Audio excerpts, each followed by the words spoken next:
انسان کو اپنی زندگی حقیقت کے آئینے میں گزارنے کی کوشش کرنی چاہیے۔ بہت ساری خوش فہمیوں سے، بہت ساری غلط فہمیوں سے اور بہت سارے دعووں سے اپنے آپ کو بچا کے رکھنا چاہیے۔ اللہ تعالیٰ کی رحمت پر امید رکھنا، نبی پاک صلی اللہ تعالیٰ علیہ وسلم کی شفاعت کی امید رکھنا، نیک اور صالحین کی نسبت کی امید رکھنا، یہ برا نہیں، یہ بڑا ہی بہترین ہے، یہ بڑا ہی خوبصورت عمل ہے، اس کی بہت ساری برکات ہیں، لیکن کسی غلط فہمی کا شکار ہو جانا اور یہ ساری امیدیں وابستہ کر کے یا ان ساری باتوں کو پیش نظر رکھ کے بے عمل ہو جانا، اپنی زندگی کو امور خیر سے پیچھے کر لینا، یہ نہ صرف یہ کہ قابل تحسین نہیں بلکہ یہ قابل توجہ ہے، اس کی اصلاح کی ضرورت ہے۔ قرآن مجید سورہ بقرہ سے جو آیہ کریمہ میں نے تلاوت کی ہے، اس میں اللہ تبارک و تعالیٰ نے اسی بات کا ذکر اہل یہود کے لیے فرمایا ہے۔ یہودی جگہ جگہ قرآن مجید بتاتا ہے کہ کہیں کہتے تھے کہ ہم اللہ کے بیٹے ہیں، معاذ اللہ، اللہ کے بڑے پیارے ہیں، ہمیں تو تھوڑے دنوں کے لیے عذاب ہوگا، بڑی جلدی ہمیں معاف کر دیا جائے گا۔ وہ بڑی لمبی چوڑی خوش فہمیوں کا اظہار کرتے اور بڑے بڑے دعوے کرتے۔ پھر چلتے چلتے انہوں نے ایک اور دعویٰ کر دیا، کہنے لگے کہ آخرت کا گھر تو صرف ہمارے لیے ہے، جنت میں صرف یہودی جائیں گے اور کوئی نہیں جائے گا۔ اللہ تبارک و تعالیٰ نے ان کے اس دعوے کا ذکر فرمایا ہے۔ یہ دیکھیں دعویٰ کتنا بڑا ہے کہ آخرت کا گھر تو صرف ہمارے لیے، فقط ہمارے لیے۔ مسلمان یہ دعویٰ نہیں کرتے۔ نبی پاک صلی اللہ تعالیٰ علیہ وسلم نے جب اس بات کا اظہار کیا ہے تو اس طرح کیا ہے، فرمایا جنتیوں کی 120 صفیں ہوں گی اور 80 میری امت کی ہوں گی۔ لیکن یہ بھی فرمایا کہ باقی لوگ بھی تو ہوں گے نا، ان کی 40 صفیں ہیں لیکن جنت میں دوسرے پچھلے لوگ بھی موجود ہوں گے۔ یہ دعویٰ نہیں کیا کہ صرف مسلمان جائیں گے، ان سے پہلے جو نبی اور ان کی ایماندار اور نیک امتیں گزری ہیں ان میں سے کوئی جنت میں نہیں جائے گا، یہ نہیں فرمایا۔ لیکن یہ اس طرح کے دعوے بعض لوگ کرتے ہیں اور سنائی دیتے ہیں۔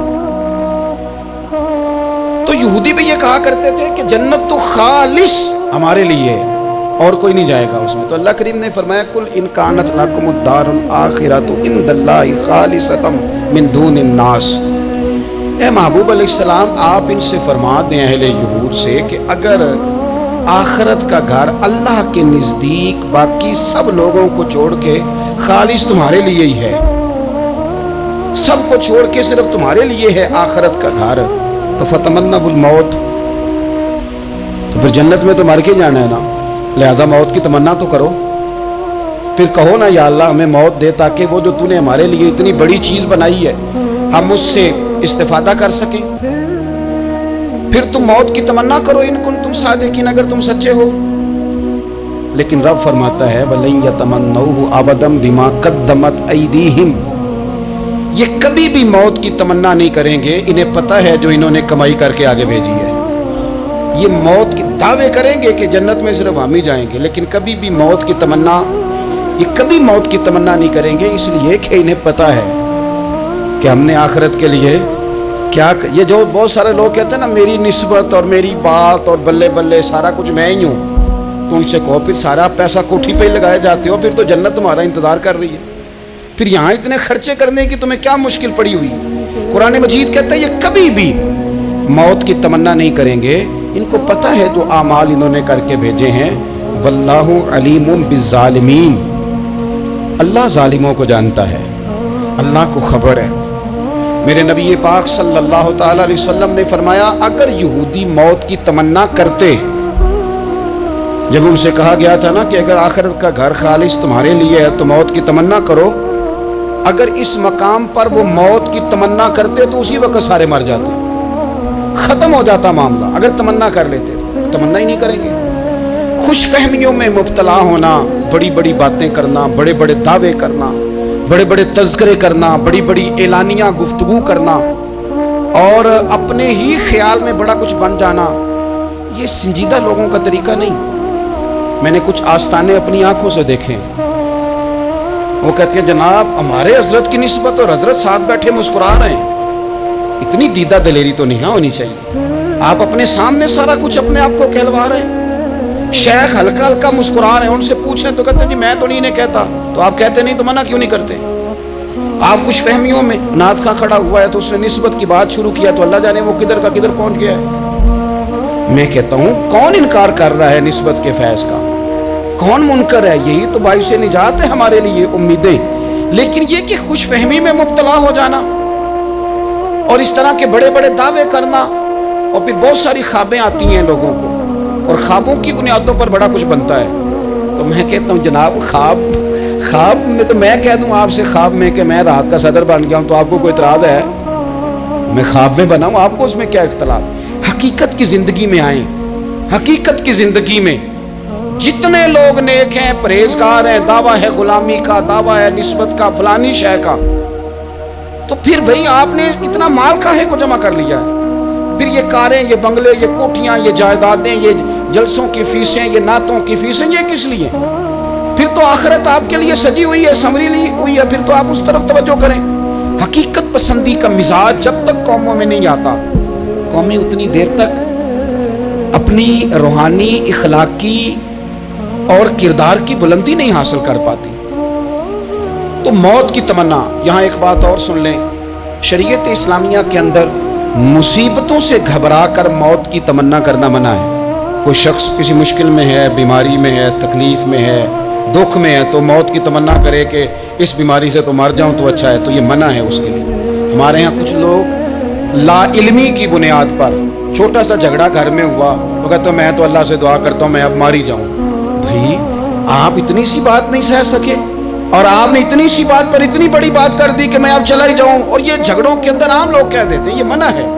نبی پاک صلی اللہ تعالیٰ علیہ وسلم نے اس سے منع فرمایا، بلکہ مسلم شریف میں فرمایا کہ اگر تم نے کبھی دعا کرنی بھی ہو کسی وقت تو ان لفظوں سے کر سکتے ہو کہ یا اللہ جب تک میرا زندہ رہنا میرے حق میں بہتر ہے، مجھے دنیا میں رکھ، اور جب میرا یہاں سے چلے جانا تیری حکمت کا تقاضا ہے اور میرے حق میں بہتر ہے تو پھر مجھے ایمان کے ساتھ لے جا، پھر تو مجھے لے جا۔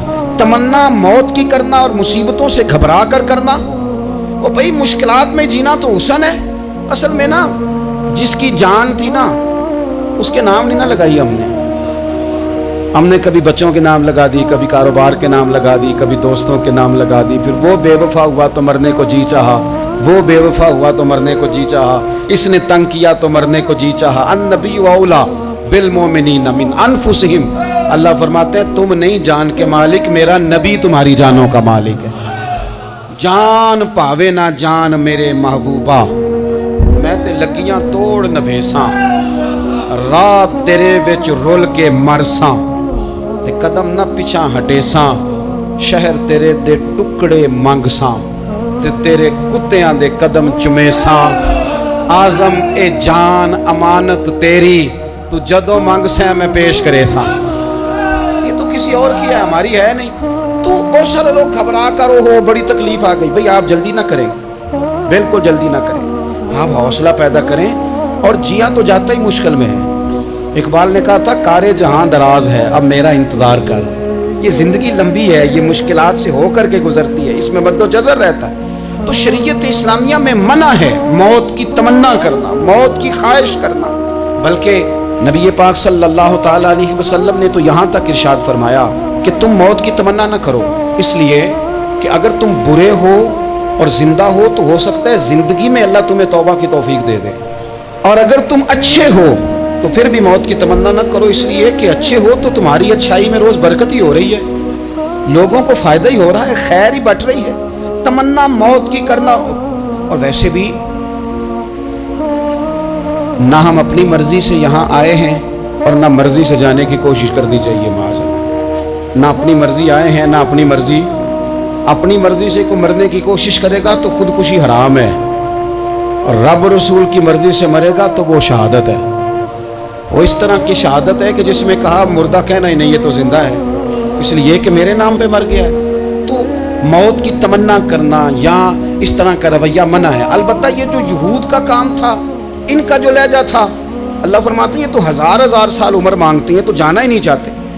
کچھ لوگ لمبی عمر کے حریص ہوتے ہیں، اس کی وجہ یہ ہوتی ہے کہ آخرت کے لیے کام نہیں کیا، آخرت پر اس طرح کا یقین نہیں، اس طرح کا مزاج نہیں، دنیا داری کا مزاج بن گیا، بہت سارا مال جمع کر لیا، بڑے بنگلے بنائے، اتنی مشکل دنیا داری کٹھی کی، اب چھوڑ کے مر جائیں۔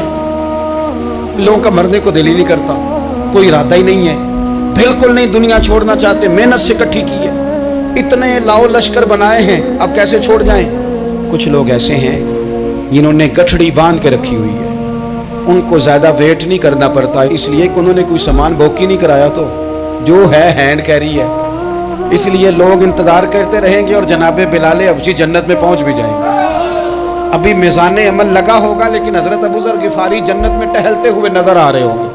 لوگوں نے جمع نہیں نہ کیا، جتنا مال زیادہ اس کی چیکنگ بھی اس کی زیادہ، جتنے بیگ زیادہ، ایئرپورٹ پہ اتنا انتظار بھی زیادہ۔ ہینڈ کیری والے کو کوئی مسئلہ اسی کسے دے کچھ بھی نہ لگ دے تے نہ کوئی ساڈا دردی، بھئی مال کا ہے کا تو حساب کا ہے کا۔ مولا علی شیر خدا کرم اللہ تعالی وجہہ الکریم سے کسی نے کہا ہم گنجائشیں تلاش کرتے ہیں نا، اور شریعت کی گنجائش اختیار کرنے میں حرج بھی کوئی نہیں ہوتا، شریعت گنجائش دیتی ہے، مال جائز ہو آپ کو تو آپ اس کو استعمال کریں، بڑا مکان بنائیں، بڑی جائیداد خریدیں، بڑی گاڑی میں سفر کریں، مہنگا موبائل خریدیں، اچھے کپڑے پہنیں، کوئی منع نہیں کرتا۔ لیکن جو حضور کا مزاج ہے، جو سرکار نے اپنے لیے پسند کیا، وہ یہ ہے کہ سویرے روٹی کھانی ہے، شام کو فاقہ کرنا ہے۔ تو حضرت مولا علی شیر خدا کرم اللہ تعالی وجہہ الکریم سے کسی نے کہا کہ چلو جائز پیسے اکٹھے کر لیں، جائز تو جمع کرنا منع نہیں۔ تو حضرت علی کی باتیں بڑی حکمتوں والی تھی نا، تو ایک جملے میں انہوں نے کئی جواب دے دیے، کہنے لگے میاں مال حرام ہو تو عذاب ہوتا ہے، حلال ہو تو حساب ہوتا ہے، لہٰذا ہم دونوں کام ہی نہیں کرتے، نہ ادھر جاتے ہیں نہ ادھر جاتے ہیں۔ جمع کرنے کی حاجت کیا ہے؟ دنیا اتنی سجا لینا، اتنی سوار لینا، بڑا ٹھنڈا اے سی چلتا ہے ہمارے کمروں میں، کھلی آنکھوں سے لوگ بستر سے اٹھ نہیں پاتے، آنکھیں کھل گئی ہیں، الارم بج گیا ہے، لیکن وہ بہت مزے کی پسند کی روٹی رات کھائی تھی، اپنی مرضی کا کھانا کھایا تھا، پیٹ بھر کے کھایا تھا، مرضی کے مشروبات پیے تھے، ٹھنڈے کمرے میں آرام ہے، کھل گئی ہے آنکھ، موٹے الارم نے آواز دیا اٹھو، لیکن یہ غفلت ہے نا، دنیا جمع کر لیا نا ساری۔ میں آپ کو صحیح بتاتا ہوں، اگر یہ ساری آسانیاں نہ ہوں، دقتیں ہوں، کچھ رات کو ہمیں تھوڑا پسینہ بھی آئے تو بار بار آنکھ کھلے، یہ مچھر کبھی نہ سونے دے تو بار بار آنکھ کھلے، یہ تن آرام پسند نہ ہو تو کچھ اٹھیں، کچھ رات کو گرمیوں کی چھوٹی راتوں میں بھی تہجد پڑھی جا سکے، لیکن اقبال کہتے ہیں لہو مجھ کو رلاتی ہے جوانوں کی تن آسانی، یہ تن آسان ہو گئے، مزاج ہی رہا ہمارا، ہمیں آرام چاہیے، سکون چاہیے۔ آپ یقین کریں کبھی کبھی میں حیران ہوتا ہوں، رونا آتا ہے اپنی اگلی نسل پر، رونا آتا ہے، رونا آتا ہے۔ یعنی بچے مدرسے میں پڑھنے والے، چونکہ وہ اے سی والے گھر سے اٹھ کے آتے ہیں، مدرسے میں پڑھنے والے بچے کہتے ہیں جناب وہ کچھ گرمی زیادہ ہے تو میری کچھ طبیعت برداشت نہیں کرتی، تو میری اماں نے کہا تھا 4 چھٹیاں لے لو کہ موسم ٹھیک ہو جائے گا تو پھر سے تعلیم ہو جائے گی۔ تو غور سے چہرے دیکھتے ہیں تو ہم کہتے ہیں یار اگر کل کو ہمیں جہاد پہ جانا پڑا تو ہم لوگ جائیں گے، ہم میدانوں میں نکلیں گے، ہم وہ لوگ ہیں جو سختیاں برداشت کریں گے، یہ والے لوگ ہیں جو میدان میں جائیں گے جو ایک منٹ کے لیے اتنی دنیا جمع کر لی، مرنے کو جی نہیں چاہ رہا۔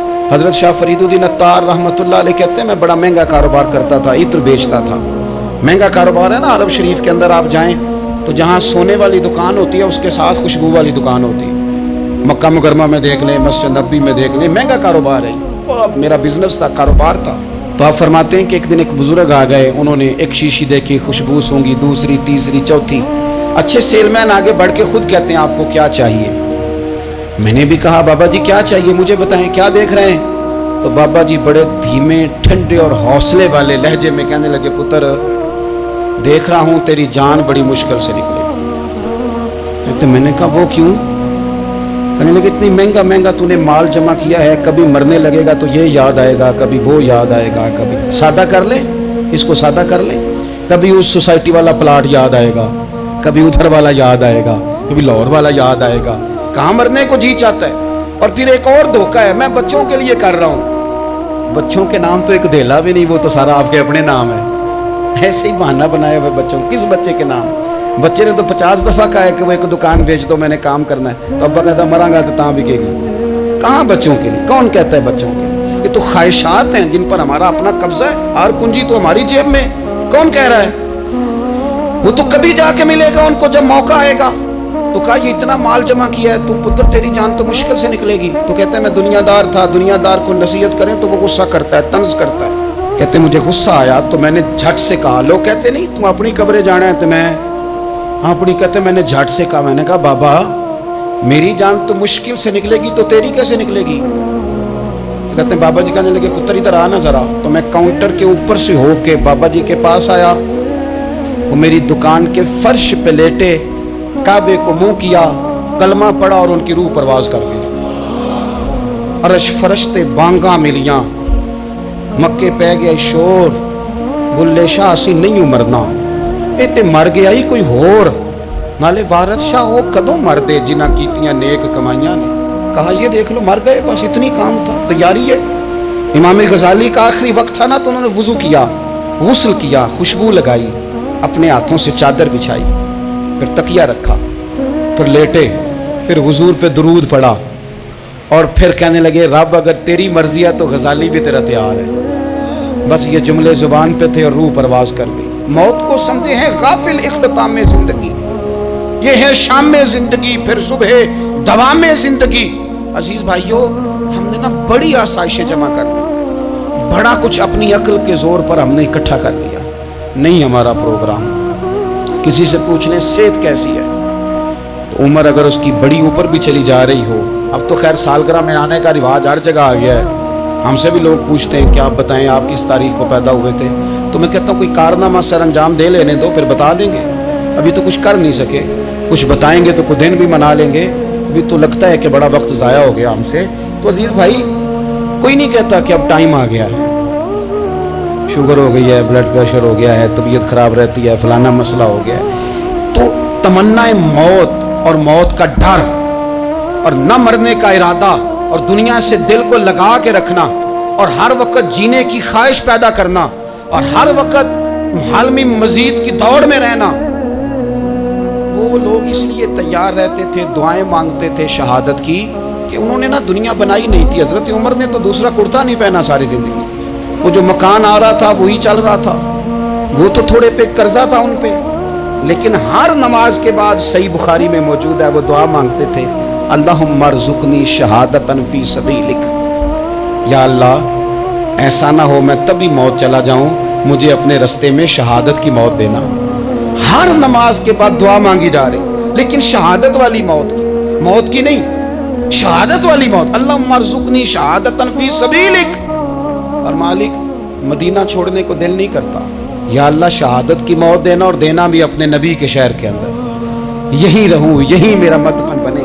اللہ نے انہیں موقع دیا۔ آپ دیکھیں نا ان لوگوں کا دل کرتا تھا۔ حضرت خالد بن ولید رضی اللہ تعالیٰ عنہ ساری زندگی میدان میں گزاری، پورے جسم میں 1 انچ جگہ باقی نہیں تھی جہاں زخم نہ ہو، ساری زندگی میدان میں رہے، لیکن آخری وقت روتے تھے، فرماتے تھے اس کی بے نیازی دیکھو، میں شہادت کے لیے میدان میں رہا لیکن شہادت میرا مقدر ہی نہیں تھی۔ اور پھر آخری وقت بھی فرمایا میرا گھوڑا، میرے کپڑے، میری زرہ، میری تلوار یہ کسی مجاہد کو دے دینا، چلو میں اب جہاد میں نہیں ہوں تو میرا سامان تو جہاد میں رہے، کسی مجاہد کو دینا۔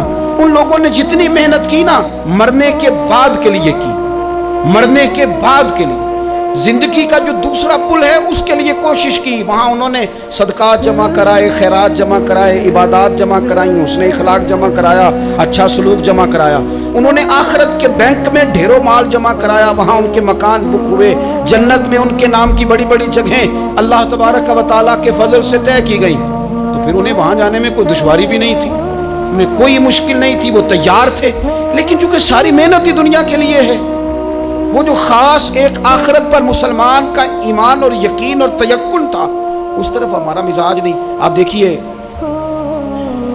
حضرت ملک الموت اسرائیل علیہ السلام نا حضرت ابراہیم علیہ السلام کی روح قبض کرنے کے لیے حاضر ہوئے، تو کہا جناب چلیے آپ کی روح لینے آیا ہوں، تو حضرت ابراہیم علیہ السلام فرمانے لگے اسرائیل، یہ قاضی ثناء اللہ صاحب پانی پتی رحمۃ اللہ علیہ نے اس کو تفسیر مظہری میں لکھا ہے، حضرت ابراہیم خلیل اللہ علیہ السلام فرمانے لگے اسرائیل کیا کوئی خلیل بھی اپنے خلیل کی روح قبض کرتا ہے؟ واتخذ اللہ ابراہیم خلیلا، اللہ نے تو مجھے دوست بنایا، دوست ہو کے دوست کی روح قبض کرنے جا رہا ہے؟ حضرت اسرائیل نے ارادہ چھوڑا اور حضرت ابراہیم کا وہ جملہ لے کے رب کی بارگاہ میں حاضر ہوئے. عرض کی مالک جناب ابراہیم علیہ السلام نے فرمایا ہے کہ اللہ کی بارگاہ میں عرض کرو کہ مالک کیا کوئی خلیل بھی اپنے خلیل کی روح قبض کرتا ہے؟ تو رب کریم نے فرمایا اب میرا بھی پیغام جا کے جناب ابراہیم کو دے دو، ان سے جا کے کہو رب فرماتا ہے کیا کوئی خلیل بھی اپنے خلیل کی ملاقات کو ناپسند کرتا ہے؟ آپ کو تو ملنے کو بلا رہے ہیں، موت تو ایک پل ہے، یہاں سے گزریں گے تو جا کے محبوب سے ملیں گے، تو کیا کوئی خلیل بھی ناپسند کرتا ہے کہ وہ اپنے خلیل سے ملاقات نہ کرے؟ حضرت سیدنا اسرائیل علیہ السلام پیغام لے کے آئے اور کہا ہے اللہ کے خلیل رب فرماتا ہے کیا خلیل بھی خلیل کی ملاقات کو؟ تو حضرت ابراہیم تو کھول کے روئے، کہنے لگے اب دیر نہ کر، اب ذرا جلدی کر، اب ذرا جلدی لے جا. اور میرے نبی پاک صلی اللہ علیہ وسلم نے فرمایا، سیاستہ میں حدیث ہے، فرمایا تم میں سے جو رب سے ملنے کو پسند کرتا ہے نا، جو اللہ سے ملنے کا شوق رکھتا ہے نا، اللہ بھی اس کی ملاقات کو پسند فرماتا ہے. تم میں سے جو رب سے ملنے کا شوق رکھتا ہے، اقبال کیا کہتے ہیں تیرے عشق کی انتہا چاہتا ہوں، تو میری سادگی دیکھ میں کیا چاہتا ہوں، میرا ذرا سا تو دل ہے مگر شوق اتنا، میں وہی لن ترانی سنا چاہتا ہوں. مالک میرا دل کرتا ہے میں تجھ سے کہوں رب آریلی، میں تجھے دیکھنا چاہتا ہوں، اور تو مجھے کہے لن ترانی، تو نہیں دیکھ سکتا، میرا ذرا سا تو دل ہے مگر شوق اتنا، میں بھی وہی لن ترانی سنا چاہتا ہوں. پھر خود ہی کہنے لگے وہ بھری بزم میں راز کی بات کہہ دی، میں بڑا بے ادب ہوں سزا چاہتا ہوں. یہ تو سب کو بتانے والی بات ہی نہیں تھی جو میں نے بتا دی، بھری بزم میں راز کی بات کہہ، بڑا بے ادب ہوں سزا چاہتا ہوں. نبی کریم علیہ السلام نے فرمایا تم میں سے جو رب کی ملاقات کا شوق رکھتا ہے نا، اللہ بھی اس کی ملاقات کو پسند فرماتا ہے. اور فرمایا تم میں سے جس کا رب سے ملنے کا شوق نہیں نا، اللہ بھی اس کی ملاقات کو پسند نہیں فرماتا. یہ سیاستہ میں حدیث ہے. ایک دفعہ غور کر نہ لیں، فلاں سے ملنے کو بھی جی چاہتا ہے، فلاں علاقہ دیکھنے کو بھی جی چاہتا ہے، فلاں کی ملاقات کو بھی جی چاہتا ہے، کبھی اس کو ملنے کو بھی جی چاہتا ہے جس نے بنایا ہے سارا کچھ، کبھی اس کی صحابہ تو تڑپ کے حضور کی بارگاہ میں آئے تھے نا، وَإِذَا سَأَلَكَ عِبَادِي عَنِّي فَإِنِّي قَرِيبٌ، تڑپ کے کہا تھا یا رسول اللہ صلی اللہ علیہ وسلم سالوں بیت گئے، سجدے کرتے، عبادت کرتے، روزہ رکھتے، حج کرتے، زکوٰۃ دیتے، اب دل کرتا ہے کبھی وہ ملے، کبھی اسے دیکھیں، کبھی یہ حقیقت منتظر نظر آنا لباس مجاز میں، لاکھوں سجدے تڑپ رہے ہیں میری جبین نیاز میں، دل کرتا ہے ملنے کو. تو جب صحابہ نے آ کے حضور کی بارگاہ میں یہ عرض کی نا یا رسول اللہ رب سے ملنے کو جی چاہتا ہے، تو اللہ نے فرمایا وَإِذَا سَأَلَكَ عِبَادِي عَنِّي فَإِنِّي قَرِيبٌ، اے محبوب جب میرے بندے آپ کے پاس آ کے میرے بارے میں سوال کریں تو ان سے فرما دو میں تو ان کے قریب ہی ہوں، جب بھی دعا مانگیں گے میں ان کی دعاؤں کو قبول فرماؤں گا، میں قریب ہوں ان کے. اپنے دل کے اندر شوق ہو، اللہ رسول کی طرف بڑھنے کا شوق ہو. مسلمان موت سے نہیں ڈرتا، لیکن صحیح بخاری اور صحیح مسلم میں حدیث ہے، نبی پاک علیہ الصلوۃ والسلام نے فرمایا آج ایک مسلمان 1000 کافر کو آگے لگا لیتا ہے اور کافر بھاگ جاتا ہے، ایک وقت آئے گا ایک کافر ہوگا اور 1000 مسلمان کو بھگا ڈالے گا. یا رسول اللہ کیوں؟ ہمارے پاس اسلحہ نہیں ہوگا، ہمیں لڑنے کا سلیقہ نہیں آئے گا. نبی پاک علیہ السلام نے فرمایا یہ مسئلہ نہیں، تمہیں وہن ہو جائے گا، وہن. یا رسول اللہ یہ وہن کیا ہوتا ہے؟ تو حضور نے فرمایا تمہیں نا زندگی سے پیار ہو جائے گا، تمہیں مرنا برا لگے گا، کراہت آئے گی مرنے سے، تم مرنا نہیں چاہو گے. تو جب کسی کو زندگی سے پیار ہو جائے تو پھر وہ بھاگتا ہے، پھر وہ ہر بندے کی ہر بات مانتا ہے چونکہ وہ جینا چاہتا ہے. اور کچھ لوگ ایسے ہوتے ہیں وہ جب بدر میں مسلمان پہنچے نا تو جاسوس بھیجا ابو جہل نے، کہا جاؤ پتہ کر کے آؤ لوگ کتنے ہیں اور ان میں جوان کتنے ہیں، بوڑھے کتنے ہیں اور اسلحہ کتنا ہے. جاسوسی اس دور میں بڑی آسان تھی، کوئی مخصوص وردی تو فوجیوں کی ہوتی نہیں تھی. تو وہ شخص آ گیا، مسلمانوں کو دیکھ کر واپس گیا تو جا کے اس نے بدر کے دن ابو جہل سے کہا کہ وہ 313 ہیں اور ان میں بچے بھی ہیں، بوڑھے بھی ہیں اور اسلحہ بھی زیادہ نہیں، اور گھوڑے اور اونٹ اور سواریاں بھی تھوڑی ہیں. تو ابو جہل بڑا ہنسا اور معاذ اللہ کہنے لگا کیا انہیں ہم سے لڑنا ہے، تھوڑے سے تو لوگ آئے. اس طرح کرو صبح نا انہیں پشتوں پہ باندھ کے نا گھوڑوں کی تو مکے لے چلتے ہیں، وہاں جا کے دیکھیں گے ان کے ساتھ کیا کرنا ہے. تو وہ جاسوس کہنے لگا پوری بات تو سن لے. اس نے کہا پوری بات کیا ہے؟ کہنے لگا آئے 313 ہیں پر گھر واپس جانے کا کسی کا بھی ارادہ نہیں، وہ کشتیاں جلا کے آئے ہیں، میں رات وہاں گزار کے آیا ہوں، میں نے بوڑھوں کو بھی شہادت مانگتے دیکھا ہے، میں نے بچوں کو بھی شہادت مانگتے دیکھا ہے، میں نے ایک ایک کے سینے میں مر مٹنے کا جذبہ دیکھا ہے، وہ جینے کی امنگ لے کے نہیں آئے، ہتھیلی پہ رکھ کے آئے ہیں جان، اور ایک ایک شخص شہید ہو کے جانا چاہتا ہے، اور وہ ایک دوسرے کے پیچھے چھپیں گے نہیں۔ یہ جو موت ہے نا، موت یہ تو ایک پل ہے، اس سے گزریں گے، اللہ رسول کے حضور جائیں گے، جنت کی نعمتیں، خدا کی تیار کی ہوئی رحمتیں مسلمان کا آگے بڑھ کے استقبال کریں گے۔ حضرت عمار بن یاسر رضی اللہ تعالیٰ عنہ کو زخم لگ رہا ہے میدان جہاد میں، اور تیز زخم لگ رہا ہے، سخت تکلیف میں۔ ایک شخص نے آ کے پوچھا کیا حال ہے؟ تو آپ فرمانے لگے حال کیا ہونا ہے، تھوڑا سا ٹائم رہ گیا ہے۔ تو بندہ پریشان ہو گیا، اس نے کہا کس بات میں؟ فرمانے لگے تھوڑا سا ٹائم رہ گیا، بس میں نبی پاک سے ملنے والا ہوں اور حضور کے صحابہ سے ملنے والا ہوں۔ حضرت عمار بن یاسر رضی اللہ تعالیٰ کہنے لگے تھوڑا سا ٹائم رہ گیا، تھوڑا سا مرنا مرنا ہر کوئی آکھے تے میں بھی آکھاں مرنا، تے جس مرنے تھی خوشبو نہ آوے او مرنا کی مرنا، تے جس مرنے وچ سونا راضی اس مرنے تو کی ڈرنا۔ ایک گل رکھنا یاد کہ میرا جس دن ہووے مرنا، سب کچھ کرنا، سب کچھ کر کے میرا منہ روزے ول کرنا، شاید میرا آقا آوے میں دیدار حضور دا کرنا۔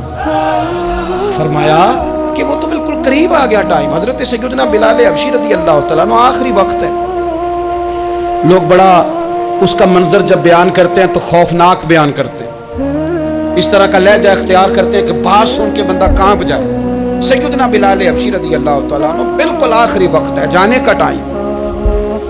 تو حضرت بلال کی اہلیہ قریب بیٹھی ہیں تو کہنے لگی بڑے غم کا موقع آ گیا، غموں کی رات شروع ہو گئی، حالات میرے لیے مشکل آ گئے۔ آپ نے فرمایا کیا ہوا؟ کہنے لگی آپ جا رہے ہیں؟ تو حضرت بلال کہنے لگے یہ غم کا موقع نہیں، یہ تو خوشی کا موقع ہے، میں جاؤں گا تو حضور سے ملوں گا نا، جاؤں گا تو نبی پاک سے ملاقات ہوگی، یہ تو میرا ملاقات کا وقت آیا۔ تو اپنی زندگی کے اندر انسان کچھ اپنی آخرت کے لیے کرے، کچھ زیادہ راہ جمع کرے، کچھ وہ تیاری کرے، کچھ اس کے پاس ایسے اعمال ہوں جس کی بنیاد پر اس کا رب رسول کی بارگاہ میں حاضری کو جی چاہے۔